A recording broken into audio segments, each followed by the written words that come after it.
ನೀವು ಎಷ್ಟೇ ಸಿರಿವಂತರಾಗಿದ್ದರೂ ಮೊದಲು ನಿಮ್ಮ ಮಕ್ಕಳಿಗೆ ಬಡತನದ ಪಾಠ ಹೇಳಿಕೊಡಿ. ಬಡತನದಿಂದ ಕಲಿತ ಪಾಠವೇ ನಿಮ್ಮ ಮಕ್ಕಳ ಭವಿಷ್ಯದ ಭದ್ರ ಬುನಾದಿಯಾಗುತ್ತದೆ. ಯಾರೋ ಮಾಡಿಟ್ಟಿದ್ದನ್ನ ಖರ್ಚು ಮಾಡಿದ್ರೆ ಜೀವನ ಏನಂತ ಗೊತ್ತಾಗಲ್ಲ. ಸ್ವಂತ ದುಡಿದು ಬೇರೆಯವರಿಗೆ ಖರ್ಚಿಗೆ ಕೊಟ್ಟಾಗಲೇ ನಿಜವಾದ ಜೀವನ ಏನಂತ ಗೊತ್ತಾಗೋದು.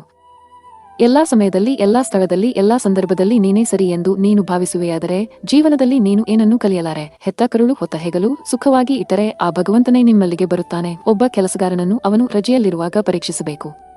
ಸಂಬಂಧಿಕರನ್ನು ಮತ್ತು ಸ್ನೇಹಿತರನ್ನು ಸಂಕಷ್ಟ ಬಂದಾಗ ಪರೀಕ್ಷಿಸಬೇಕು. ಆದರೆ ಮಡದಿಯನ್ನು ಮನೆಯಲ್ಲಿ ಬಡತನ ಬಂದಾಗ ಪರೀಕ್ಷಿಸಬೇಕು. ನಾವು ಮಾಡುವ ಕೆಲಸ ಇಬ್ಬರಿಗೆ ಸರಿ ಎನಿಸಿದರೆ ಸಾಕು. ಒಂದು ಪರಮಾತ್ಮ, ಇನ್ನೊಂದು ಅಂತರಾತ್ಮ. ಪ್ರಾರ್ಥಿಸುವುದಕ್ಕಿಂತ ಮೊದಲು ನಂಬು, ಮಾತನಾಡುವುದಕ್ಕಿಂತ ಮೊದಲು ಕೇಳಿಸಿಕೊಳ್ಳಿ, ಖರ್ಚು ಮಾಡುವುದಕ್ಕಿಂತ ಮೊದಲು ಸಂಪಾದಿಸಿ, ಬಿಟ್ಟುಕೊಡುವುದಕ್ಕಿಂತ ಮೊದಲು ಪ್ರಯತ್ನಿಸು, ಸಾಯುವುದಕ್ಕಿಂತ ಮೊದಲು ಬದುಕಿ. ಈ ಜನರು ನೀವು ಮಾಡಿರುವ 1000 ಒಳ್ಳೆಯ ಕೆಲಸಗಳನ್ನು ನೆನಪಲ್ಲಿಟ್ಟುಕೊಳ್ಳುತ್ತಾರೋ ಇಲ್ಲವೋ, ಆದರೆ ನೀವು ಮಾಡುವಂತ ಒಂದೇ ಒಂದು ತಪ್ಪನ್ನು ಮಾತ್ರ ಹೆಚ್ಚು ನೆನಪಲ್ಲಿಟ್ಟುಕೊಳ್ಳುತ್ತಾರೆ. ನಡೆಯುವಾಗ ಎಡವುದು ಸಹಜ, ಆದರೆ ಯಾಕೆ ಮತ್ತು ಎಲ್ಲಿ ಎಡವಿದೆ ಎಂಬ ಅರಿವು ಸದಾ ಇರಲಿ.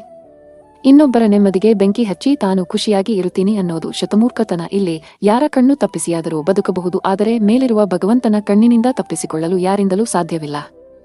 ನಿನ್ನ ಚಿಂತೆಗಳನ್ನು ಭಗವಂತನ ಮುಂದೆ ಮಾತ್ರ ಹೇಳಿಕೊಂಡು ಅಳು, ಏಕೆಂದರೆ ಭಗವಂತ ಯಾರ ಮುಂದೆಯೂ ಹೇಳಿ ನಗುವುದಿಲ್ಲ. ಹಿಂದೆ ಸಂಬಂಧಗಳನ್ನು ಪ್ರೀತಿಯಿಂದ ನೋಡುತ್ತಿದ್ದರು, ನಂತರ ಸಂಬಂಧಗಳನ್ನು ಬುದ್ಧಿವಂತಿಕೆಯಿಂದ ಮಾಡುತ್ತಿದ್ದರು. ಆದರೆ ಈಗ ಲಾಭ ಇದ್ದರೆ ಮಾತ್ರ ಸಂಬಂಧಗಳನ್ನು ಇಟ್ಟುಕೊಳ್ಳುವರು. ಜೀವಕ್ಕೆ ಅತ್ಯಂತ ನೆಮ್ಮದಿ ಕೊಡುವ ಜಾಗ ಅಂದರೆ ಅದು ಅಪ್ಪನ ಹೆಗಲು, ಅಮ್ಮನ ಮಡಿಲು. ಇವೆರಡು ಸ್ವರ್ಗಕ್ಕಿಂತಲೂ ಮಿಗಿಲು.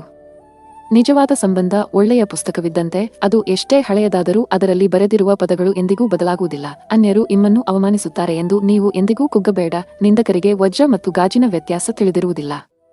ಒಬ್ಬರ ಮನ ನೋಯಿಸುವುದು ಸಮುದ್ರದಲ್ಲಿ ಕಲ್ಲು ಎಸೆದಷ್ಟೇ ಸುಲಭ, ಆದರೆ ಆ ಕಲ್ಲು ಎಷ್ಟು ಆಳಕ್ಕೆ ಹೋಗಬಲ್ಲದು ಎಂದು ಎಸೆದವರಿಗೆ ತಿಳಿಯುವುದಿಲ್ಲ. ಸ್ನೇಹಿತರೆ, ಈ ವಿಡಿಯೋ ಇಷ್ಟ ಆದ್ರೆ ಲೈಕ್ ಮಾಡೋದನ್ನ ಮರಿಬೇಡಿ. ಧನ್ಯವಾದಗಳು.